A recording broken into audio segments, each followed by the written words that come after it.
Hello and welcome, I'm Archíx and this is my first video for the EnvexiaNetwork. Today I'm going to be covering the topic of Death Knight PvE in the Frost spec. This is my personal raiding spec, so I'd like to hope I know a thing or two about it. I'm going to be covering the talent tree for you, as well as the glyphs, and briefly I'm going to discuss the rotation as well. A disclaimer now at the beginning, however, in no way is my build the only way to do it, so I'll be discussing options within the specs and within the glyphing as well. Because there are certain ways that work better for certain people, and there are also certain specs that work better on certain fights. As a little treat for everybody, this is my first video. I'll also add a tips and tricks section at the back, including details of why some professions really cut the mustard for Frost, and also why some movement techniques can really keep your uptime high. So first things first, the Frost spec. Now, we get into the talent tree here. We've got the first tier of talents. I take Icy Reach and Nerves of Cold Steel. Icy Reach increases the range of my Icy Touch, Chain Device and Howling Blast by 10 yards. This is one of those tips and tricks I was mentioning earlier. This helps me keep a lot more uptime on mobs when I have to run and switch between them. Say Zonos Heroic. This allows me to get onto the eyes and the flails a lot quicker from switching off the boss, because it cuts out 10 yards I have to run before I can start DPSing with Howling Blast. Now, with the addition of the 2 set and the scaling mastery we have at the moment, Howling Blast can quite often come out fairly high in the meters anyway for us. An extra 10 yards on that adds a big difference when we're including target switching to the fights. Runic Power Mastery, I don't like to take this because I like to keep my spec a lot faster. If you use Runic Power Mastery, I think it tends to slow you down slightly.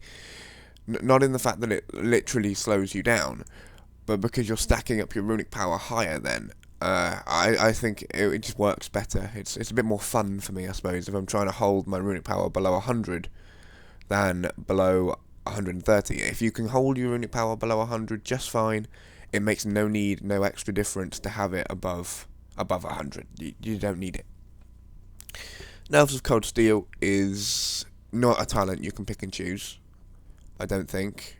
I haven't seen anyone dual wielding without it. It would be a little bit crazy. It increases your chance to hit by 3% at the top rank with one-handed weapons.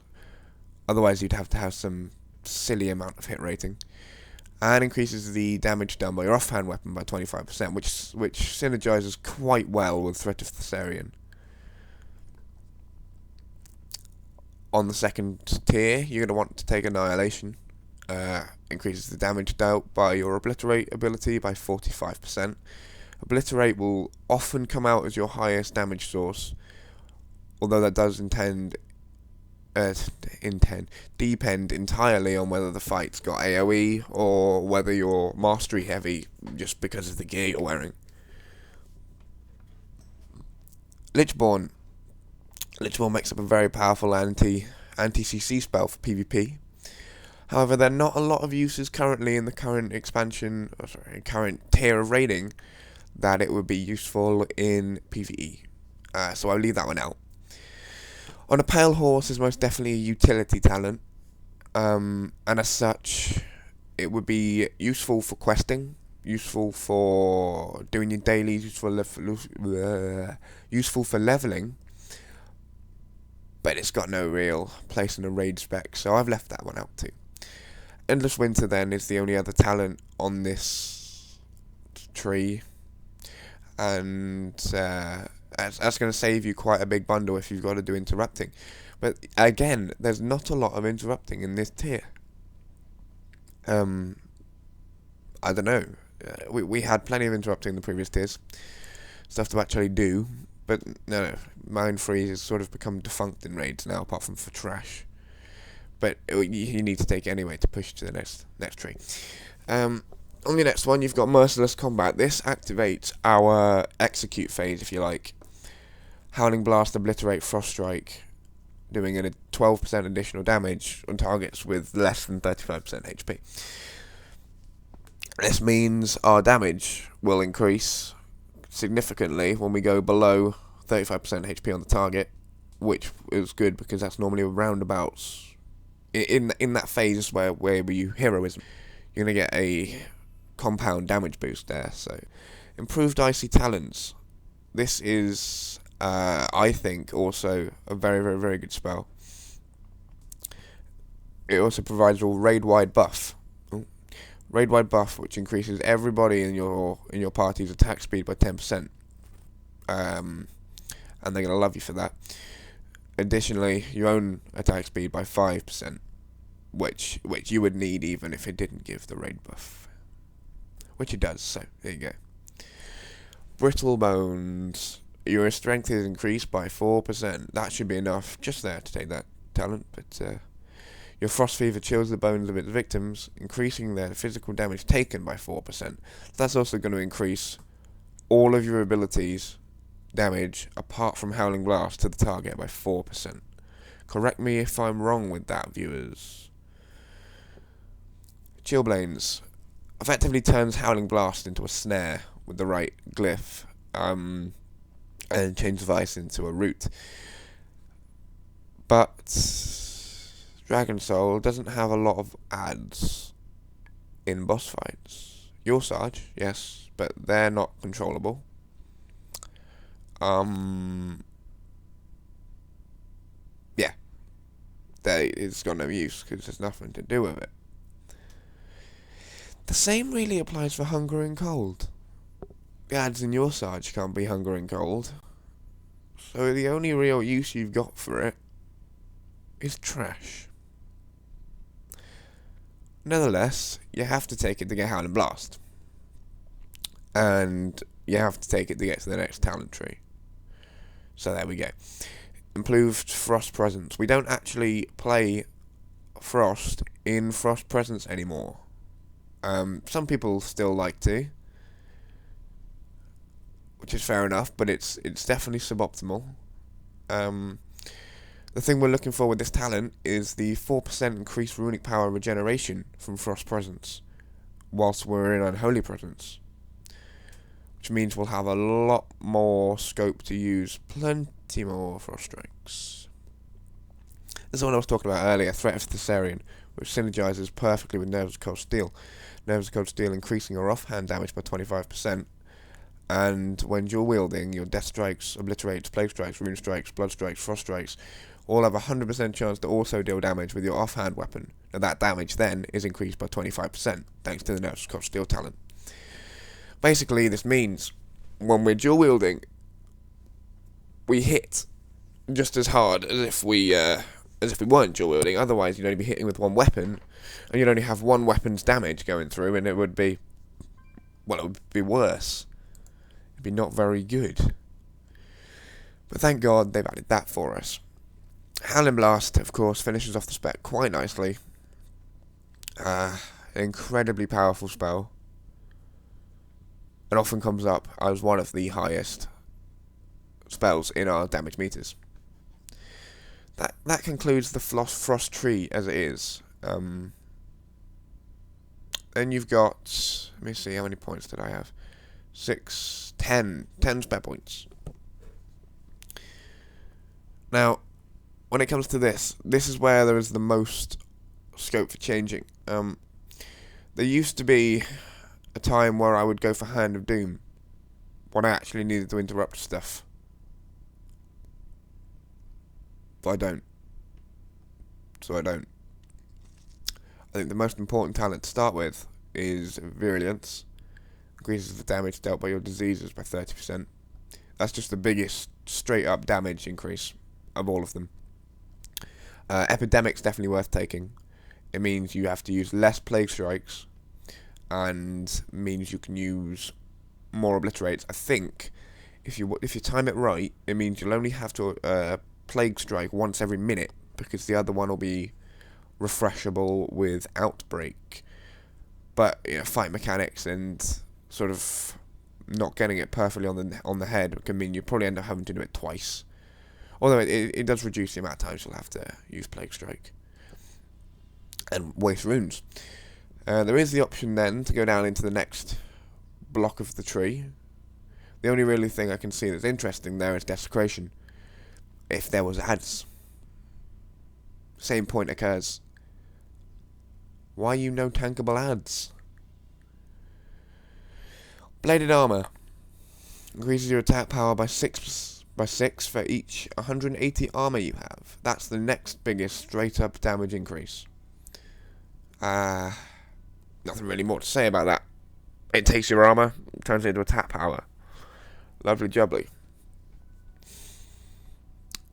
Blade barrier. Now, if your guild is having troubles progressing on fights that include heavy damage, such as your Sag, Xenoz, or even Morchok, if you have to take the stomps, if you're the second person to take the stomps on Morchok Heroic, I would definitely recommend taking Blade Barrier. It is a damaged loss.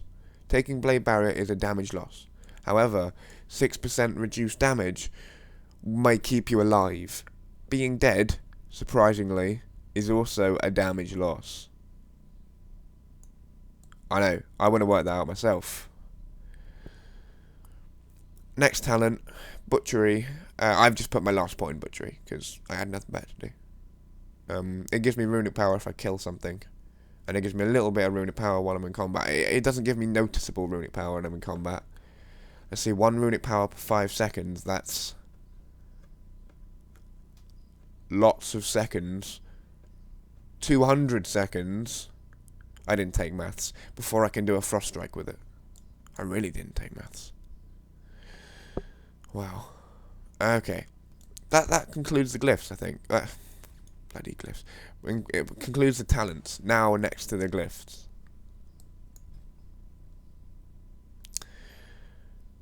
Now as you can see, with the glyphs. Right, now for the glyphs. As you can see, I've taken Howling Blast here. That is a definite must-have. That stops you having to use Icy Touch on your bars at all, whatsoever. You just forget it, it's silly. Howling Blast now does the same job, and does tons more damage. Next, Frost Strike. This is where it messed up my maths, so I just pretended I didn't have this glyph. Reduces the cost of your Frost Strike by 8 runic power. That means you can Frost Strike more often.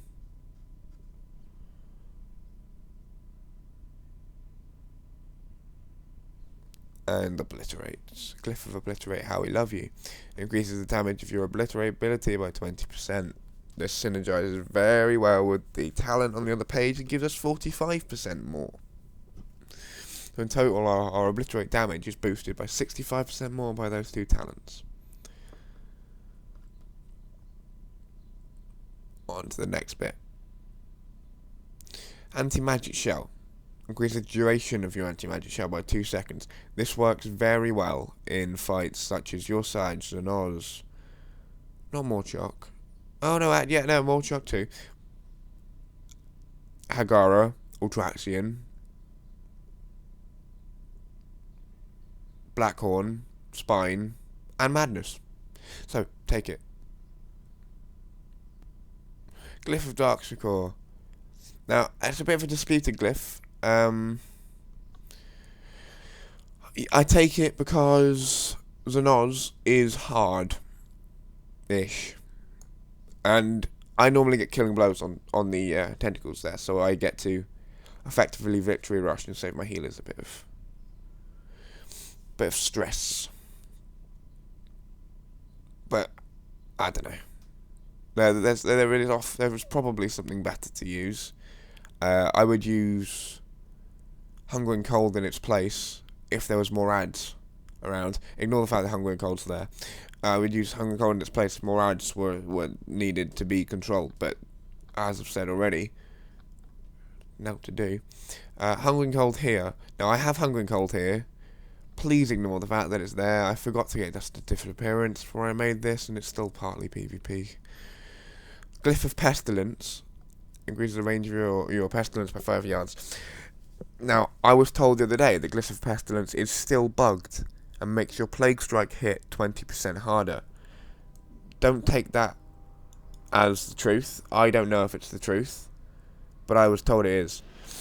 So, I'm using it anyway for the increased range, because there are a lot of things like Xenon, your Sage, where I want to spread it between the ads, and the ads often run away, because that's what they do. on the second, or when they chase you, when you're running for the Euros. Sort of thing, like that. Miners, they are effectively just minor, really. Horn of Winter increases duration of Horn of Winter by a minute. I don't know why, really, you'd need that, because you should be using Horn of Winter effectively on cooldown. Resilient Grip, if your Death Grip ability fails because the target's immune, cooldowns reset. That doesn't even always work. It doesn't say whether they're immune by their own spell effects, whether they're immune by your spell effects, or whether they're just genuinely immune to it. It only works in some situations. I don't know. And then Glyph of Death Gate for a bit of utility. Just makes it faster. If I've got to go get a rune forge and a new weapon I've won during a raid, it makes it a lot easier for me to sneak out and get summoned back before anybody notices in trash. So that really concludes the glyphs quite nicely. Next thing I'm going to move on to for everybody is the rotation. Now when it comes to rotation, we don't as such have a rotation anymore. It's more of maximising the use of one spell. It's more of maximising the amount of times you can Killing Machine Obliterate. Now through that, you've got to work with conserving your runes. You've got to work with building up runic power. And also you should like to keep a stock of runic power as well, in case times go bad. You've also got to manage your cooldowns in there as well. Now, to start the pull, I always use Outbreak to start the pull. Applies both my diseases. Okay?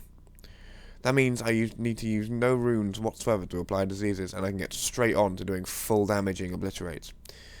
As I have Eye of Unmaking, I don't use my cooldowns until they have stacked up. My Eye of Unmaking has stacked up to 10 up here. I'm just taking this nice and slow. So I use my Eye of Unmaking, and I use my cooldowns there. It boosts my AP a lot more than if I used it just on its own. You can see now these obliterates are hitting far harder than they were before. Now, I like to recommend trying to keep your runic power not at 0, like I've seen some people do. I like to recommend trying to keep it at around 30 or 40. If you end up in a rune lull there, sort of you end up with no runes whatsoever, at least you've still got runic power. If you're trying to bottom out your runic power all the time, so some people say you want to get more frost strikes out, you should bottom out your runic power. No. Keep it at about 30 to 40. Ignore the fact that I just failed at that. Because then if you have a lull, you've always got another frost strike you can use, which will hopefully regenerate a rune for you. I mean, if not, in the global cooldown, you'll may end up with a rune anyway. So cooldowns, you want to use Pillar of Frost as often as possible, because this is a minute cooldown, and has a 20-second duration. That means it's a cooldown that's going to be up for effectively 1/3 of the fight. You're going to have Pillar of Frost active if you manage it properly. So it's 30% of your damage will be increased with this 20% strength buff. Good hint and tip now for Pillar of Frost. If you have any kind of strength cooldown, such as a racial, or if you are an engineer and are using synapse springs, macro them to Pillar of Frost and put them before Pillar of Frost. They then increase your strength, and Pillar of Frost takes 20% of your increased strength instead of your base strength, which is what you saw me doing with the Eye of Unmaking. And then I also popped my Grimfish Crushers, which are my Synapse Spring Engineer Gloves, which increase my damage a lot more. When it comes to professions, I did say I'd cover those at the beginning. You're going to want to take, if you have the option, if you have a completely clean slate and can make 2 professions, I would say you'll want blacksmithing or alchemy, along with engineering. Engineering, I think, is the best possible for Death Knights. Example, nitro boosts. The cloak, the parachute suit. That's not really got any combat use, as far as I know, but it's still fun to play with. And the gloves, because of the way they synergize with Pillar of Frost. If you put them into a macro, they both use a minute cooldown. That means you gain 480 strength, and then you gain 20% of all of your strength, including that 480 strength. So it synergizes nicely, and you end up with a lot more strength than you would originally have had. That's all from me. Have fun.